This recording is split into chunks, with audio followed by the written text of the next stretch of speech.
Hey, this is Dave DeCamp from antiwar.com. This is anti-war news for Monday, December 23rd, 2024.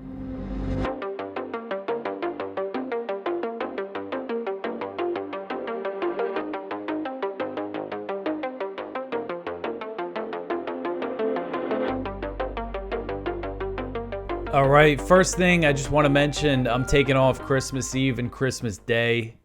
So there's going to be two shows. This show, one tomorrow, and then I'm taking off, and then I'll do a third show at the end of the week. So a total of 3 shows this week. All right, the first story at the top of antiwar.com today, a U.S. F-A-18 shot down over Red Sea in friendly fire. So the U.S. military said Sunday that one of its F-A-18 fighter jets was shot down over the Red Sea early Sunday in an apparent friendly fire incident, which came after the command said that it launched more airstrikes on Yemen. So the 2 pilots ejected safely from the aircraft, with one only suffering minor injuries, so the pilots survived. CENTCOM said the U.S. jet took off from the aircraft carrier USS Harry S. Truman and was mistakenly shot down by the guided missile cruiser Gettysburg. According to AP, U.S. Navy ships and aircraft shot down Houthi drones and 1 cruise missile right before the incident. The Houthis, officially known as Ansar Allah, said that the downing of the F-A-18 was a result of an operation that it launched against the USS Truman and other U.S. warships. So this is Al Masirah TV, which is a Houthi-funded media network. They reported, and this is them citing a statement from Houthi military spokesman Yahya Sarria. They said, quote, "The Yemeni armed forces carried out the strategic operation using 8 cruise missiles, 17 drones. The operation resulted in the downing of an F-18 aircraft as the destroyers attempted to intercept the Yemeni drones and missiles," end quote. So a lot of people are taking this as the Houthis taking credit for shooting down the U.S. aircraft. And I mean, that's what all the media outlets like AP updated their story to say, that the Houthis claim that. From my reading of it, that's not what he's saying here. He is saying, and it's a translation, so that can add to the confusion, but he's saying the downing of the F-18 was a result of the Houthi attack on the U.S. warships. He says that they targeted warships. He doesn't say anything about targeting aircraft. And also, when he says that the F-18 was downed, he said it was downed as the destroyers attempted to intercept the Yemeni drones and missiles. So, you know, it sounds like from the incident that they mistook it for a Yemeni drone or a missile and shot down the aircraft. And some ex-Navy people I know say, you know, this being friendly fire seems pretty likely, but you know, we'll see if it becomes clear in the coming days. But from what I read, you know, and this is from Houthi media, from Al Masirah TV, and they also reported on CENTCOM's that's still their top story, on CENTCOM's statement on this that called it friendly fire, and they don't dispute that in this article. So again, Syria says it was a result of the Yemeni attack, which I think it certainly was. So anyway, on Saturday, this was right before this incident happened. It sounds like this happened early Sunday morning. And on Saturday, CENTCOM put out a press release saying that it conducted, quote, "precision airstrikes against a missile storage facility and a command and control facility operated by the Houthis in the Yemeni capital, Sana'a," end quote. So the Houthis downplayed the U.S. strikes, saying that Yemeni forces thwarted the attack. Al Masirah reported, quote, "The armed forces confirmed their success in repelling and thwarting the U.S.-British aggression, reiterating their readiness to confront any American, British, or Israeli folly in the future," end quote. Early Saturday, and we have another story on this, a Houthi missile landed in Israel. So we saw the major Israeli airstrikes in Yemen on Thursday that targeted energy infrastructure, oil facilities, and that killed at least 9 workers. So 9 civilians were killed in that attack. That came right after the Houthis fired a missile at Israel, and then they fired another one on Saturday. So, you know, as I always say when I cover this, the U.S. has been bombing Yemen since January. The U.S. has bombed Yemen for years, but this specific bombing campaign against the Houthis started in January, so we're coming up on a year, and they have nothing to show for it. The Houthis are not even remotely deterred. They're not backing down. They've been able to expand their attacks on Israel and on American ships and shipping, and I do think it's probably only a matter of time before, I know the U.S. Navy destroyers, their air defense systems are super, super sophisticated, but still think there's a chance of a Houthi drone or missile slipping through. Here's one incident, probably came very close to 2 U.S. pilots dying. And we know the Houthis have also downed a lot of MQ-9 Reaper drones, American Reaper drones. Something like over 10 they've shot down over the past year. So this has cost the U.S. billions and billions of dollars, and they have nothing to show for it. And this is, anyone who knew anything about the Houthis when they started this bombing campaign said that this isn't going to do anything. This is going to be the result, escalation. Because the Houthis survived a brutal Saudi war bombing campaign with a ground campaign with a blockade that was all supported by the U.S. And during that time, they became a more effective fighting force, so they could certainly survive this. But it sounds like Israel is threatening, from some things Netanyahu said over the weekend, they're threatening to expand their attacks even more on Yemen. So I think just heavier bombings of Yemen, both U.S. and Israeli, I think we're going to see in the next few weeks. And the Houthis' position has always been, if there's a ceasefire in Gaza, they'll stop their attacks. And the U.S. Envoy to Yemen, Tim Lenderking, has actually said that he thinks they would live up to that. So the U.S. knows that a ceasefire in Gaza would stop this, but they're not doing anything to pressure Israel to reach one. All right, so the next one here, dozens of Israelis wounded as Houthi rocket strikes Tel Aviv. So this one's from Jason Ditz.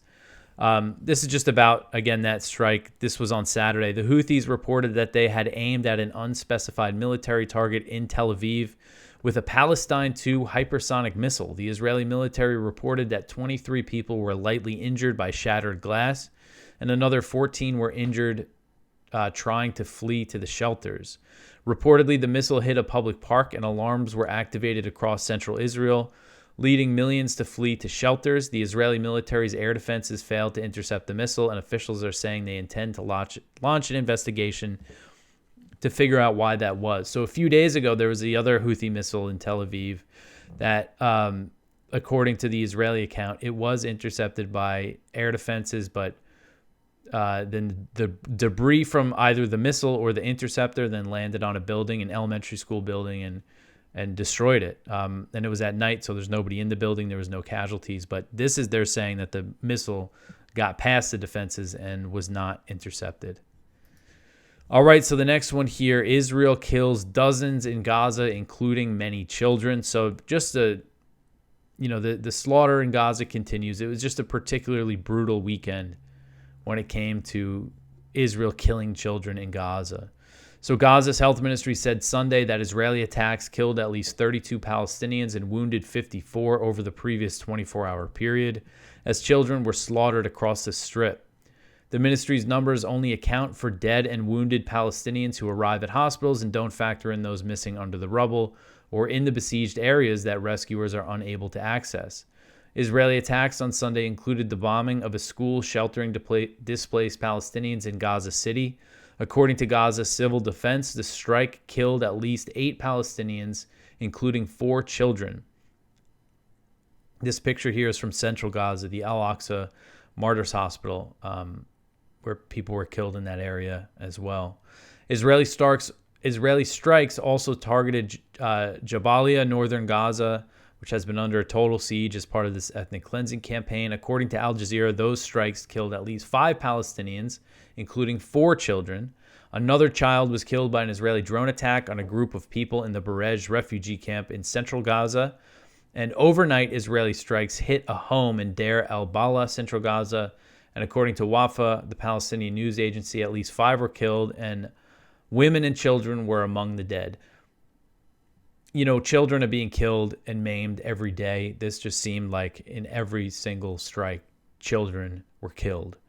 And a day earlier, Al Jazeera reported that an Israeli strike that hit a home in Jabalia on Friday evening killed at least 12, including 7 children, and they were all members of the same family. The oldest child was 6 years old. 7 children, and the oldest child was 6 years old. And then late on Sunday, Israeli strikes hit the Al-Mawasi camp, which is this so-called safe zone that Israel continues to bomb. And at least 7 were killed. I saw a video of tents on fire. Not sure of the breakdown of those casualties, but just an absolute horrific weekend in Gaza. Every weekend, every day, this just continues. All right, so the next one here, Pope Francis doubles down on criticism of Israel's cruelty in Gaza. So Pope Francis has doubled down on calling out Israel's cruelty in Gaza after he was criticized by the Israeli Foreign Ministry. So this started on Saturday. He was saying that the Latin Patriarch of Jerusalem was prevented from entering Gaza. He said, quote, "Yesterday they did not allow the Patriarch into Gaza as promised. Yesterday children were bombed. This is cruelty. This is not war," end quote. So he was referring, or he seemed to be referring to those strikes in Jabalia that hit a home and killed 7 children, 7 members of the same family. Israel responded. The Israeli Foreign Ministry said, quote, "The Pope's remarks are particularly disappointing as they are disconnected from the true and factual context of Israel's fight against jihadist terrorism, a multi-front war that is forced upon it starting on October 7th. The blame should be directed solely at the terrorists, not at the democracy defending itself against them. Enough with the double standards and the singling out of the Jewish state and its people," end quote. So of course, playing the pity card here, acting like they're the victim, acting like they're the ones, this is self-defense. Killing all these kids is self-defense. And Pope Francis was not deterred by the statement and offered more sympathy for the plight of Palestinians in Gaza on Sunday. So then this was on Sunday, the following day. He said, quote, "And with pain, I think of Gaza, of so much cruelty, of the children being machine gunned, of the bombings of schools and hospitals. What cruelty," end quote. So then on Sunday, the Latin Patriarch, he's a cardinal. He's like the highest level Catholic leader in the Middle East. He was able to enter Gaza, and his name, Cardinal Pier Battista Pizzaballa, he's a great Italian name. He was able to get into Gaza, and this brings a lot of attention to the small Christian minority of Gaza. He presided over Mass at the Holy Family Catholic Church in Gaza City, and he also visited the nearby St. Porphyrius Orthodox Church, which is also in Gaza City. And both of these churches have come under Israeli attack, as I've talked about a lot on this show. In October 2023, Israel bombed the St. Porphyrius Church, killing 18 Palestinian civilians who were sheltering there. More strikes hit the church in July 2024, wounding 3 people. And then the Holy Family Catholic Church was under siege in December 2023. And 2 women were shot and killed by IDF snipers, and 7 others who were trying to help the women were wounded. And at the time, Pope Francis denounced the attack as terrorism, calling the Israeli military terrorists. That was a year ago. That was in December 2023. And he's also called for an investigation into whether or not Israel's committing genocide. And of course, we've seen the responses from Israel. They're just crying about the Pope being somewhat critical, calling for an investigation. They don't want anybody to question or criticize anything that they're doing. So hopefully, I don't know. I mean, with this visit from Pizzaballa, hopefully it gets more attention from people who don't normally pay attention to Gaza. I remember last time, he did some interviews after that got a lot of attention. But this certainly draws attention. I mean, nobody thinks of Gaza as a place with Christians like this. And I interviewed Khalil Sayegh, who's a Palestinian Christian from Gaza, on this show. If you haven't watched that, you could go check that out. It, to learn more about the situation for the Palestinian Christians. And his dad was sheltering at the Holy Family Catholic Church and died. I think he died of a heart attack. It was a medical reason, and he couldn't get taken to a hospital because at the time the place was under siege by Israeli forces. So his dad died because of that. And so just an example of one of the, indirect deaths caused by the Israeli war and siege. All right, so the next one here, Netanyahu says no end to the Gaza war until Hamas is removed. So Israeli Prime Minister Benjamin Netanyahu said in an interview published by the Wall Street Journal on Friday that he would not end the genocidal war in Gaza as long as Hamas remains, making it clear he would not agree to a hostage deal that includes a permanent truce. He told the Wall Street Journal, quote, "I'm not going to agree to end the war before we remove Hamas. We're not going to leave them in power in Gaza, 30 miles from Tel Aviv. It's not going to happen," end quote. Netanyahu's comments come amid reports that hostage deal talks are making progress, while Hamas has reportedly conceded to Israeli demands that the first phase of a deal would not include an Israeli withdrawal from Gaza. Hamas is still seeking an agreement that would result in a gradual end to the Israeli occupation of Gaza. They want an Israeli withdrawal. And according to the media reports, the potential deal that's on the table would include an initial humanitarian phase during which Hamas would release female, elderly, and sick hostages in exchange for the release of some Palestinian prisoners. The next phase would involve the release of the remaining hostages and bodies of dead hostages in exchange for an Israeli withdrawal from Gaza. So Haaretz published this piece after Netanyahu did this interview that noted that Netanyahu's comments make clear that Israel would only go for this first phase. And essentially, a similar thing happened during previous negotiations. So you have Hamas saying, we want this to result in a permanent withdrawal, but then publicly Netanyahu is saying no, that's not going to happen. And this happened again during previous negotiations. And what happened then was it made Hamas ask for stronger guarantees, which Israel then rejected, and then they portrayed Hamas as the party impeding a deal. So a similar thing could happen here, and that's what Haaretz is saying, criticizing Netanyahu for not making a deal. And of course, Israel's actions on the grounds, the ethnic cleansing in northern Gaza, the push for settlements, the destruction of all the buildings in these northern cities, which we know that they're not going to give that up. But I still hope that there's some kind of ceasefire deal. I think if there is some kind of calm, it might be harder for Israel to restart everything, even if it is just temporary. But Netanyahu seems to be doing, he's up to his old tricks, basically. All right, so the next one here, the U.S. had a good meeting with AQ-linked Julani. So this article is from Kyle Anzalone. He wrote this up for us on Friday. So America's top diplomat for the Middle East traveled to Syria to meet with Abu Muhammad al-Julani, the leader of Hayat Tahrir al-Sham, HTS, which is a U.S.-designated foreign terrorist organization. U.S. Assistant Secretary of State for Near East Affairs Barbara Leaf met with Julani in Damascus on Friday. One official described the meeting as good and productive. Leaf announced after the meeting that Washington would be dropping a $10 million award for Julani's capture. So they're dropping the $10 million bounty that they had on his head. She said, quote, "Based on our discussion, I told him we would not be pursuing the rewards for justice reward offer that has been in effect for some years," end quote. So Julani fought for al-Qaeda in Iraq against American soldiers during the Iraq War. He then founded al-Qaeda's affiliate in Syria, then the al-Nusra Front.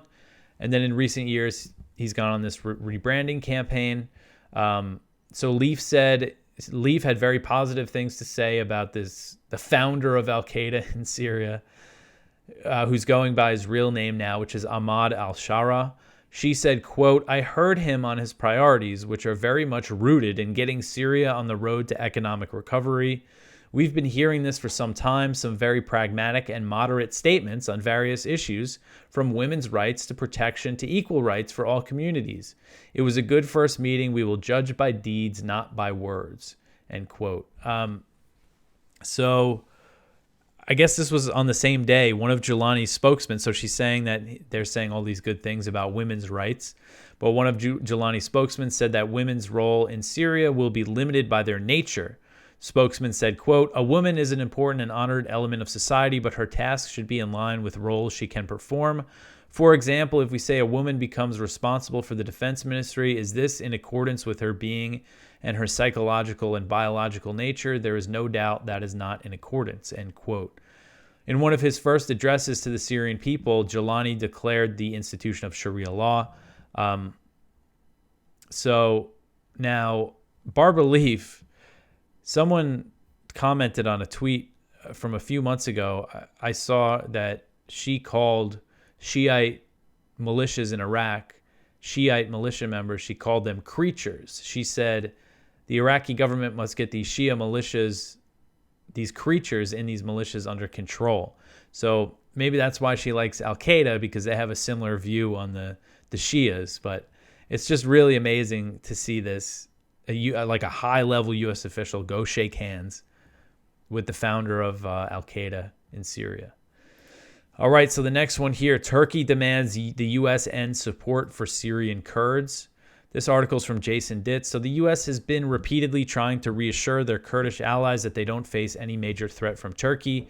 Turkey, however, seems to be going out of their way to make clear that they are very much a threat and that their goal in the region is the end of Kurdish autonomy in Syria.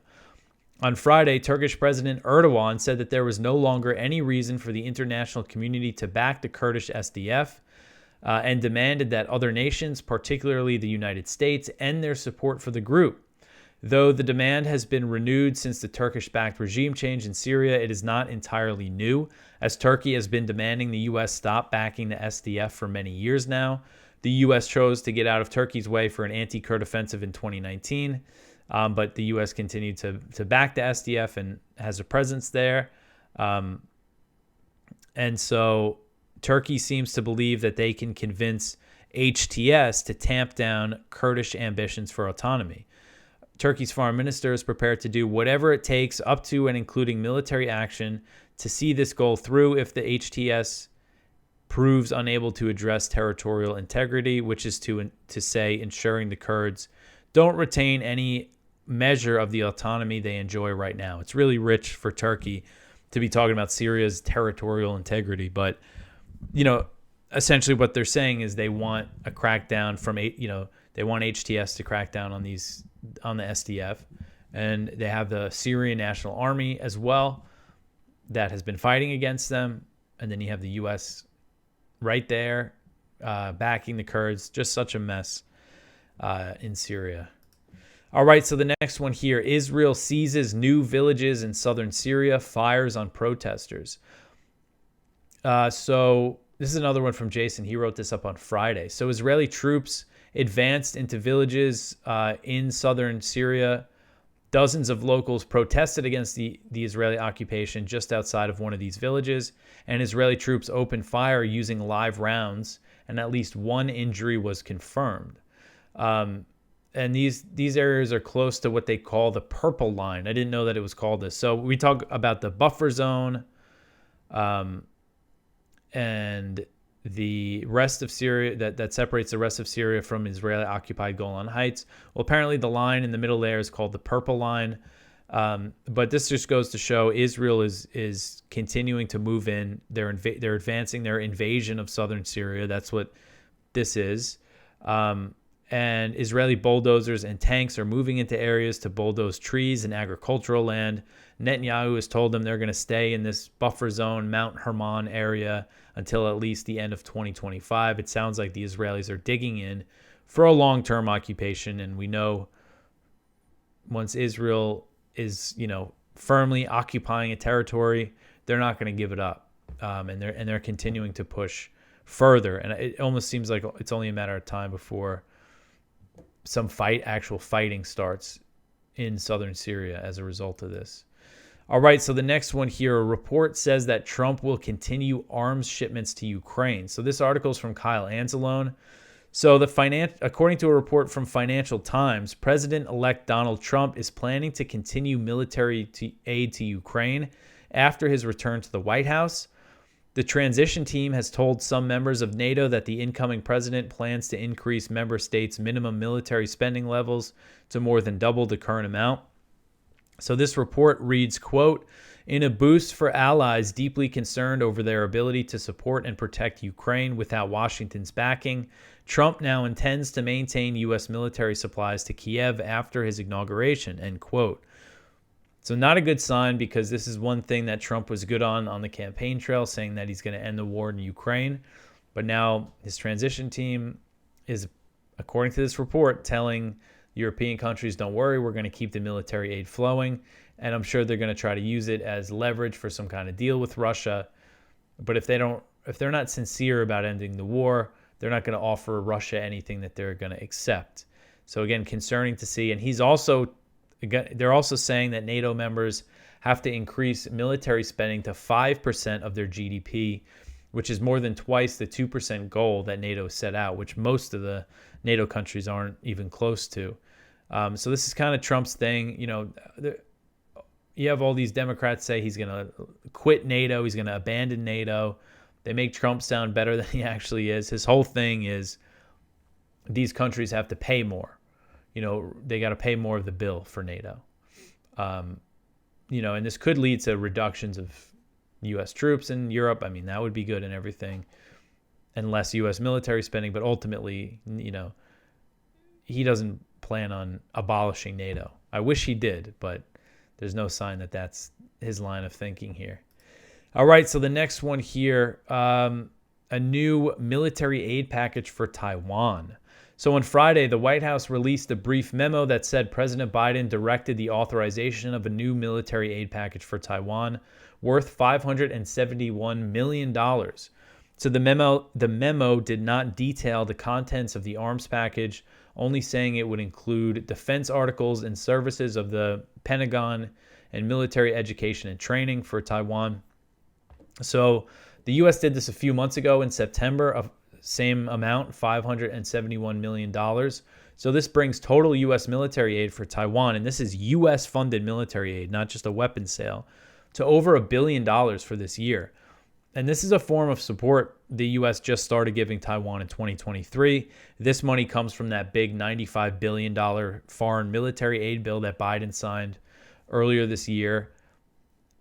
And so this is a big provocation toward China, because the implication here is, this is emergency spending that they're using to send weapons to Taiwan. They're treating it like it's a conflict already. And the U.S. also approved some more weapon sales for Taiwan on Friday. The State Department approved 2 arms deals worth a combined $295 million. It includes a command and control communication systems and Mark 75 76 millimeter gun mounts. In response to the military aid and the weapon sales, China said the U.S. was playing with fire and repeated its warning that the issue of Taiwan is a major red line in U.S.-China relations that must not be crossed. And in recent months, China has really stepped up its warnings about Taiwan and launched major drills around the island. The Biden administration has ignored these concerns, ignored these warnings, and continues. They've approved a whole bunch of weapon sales for Taiwan in the past few months.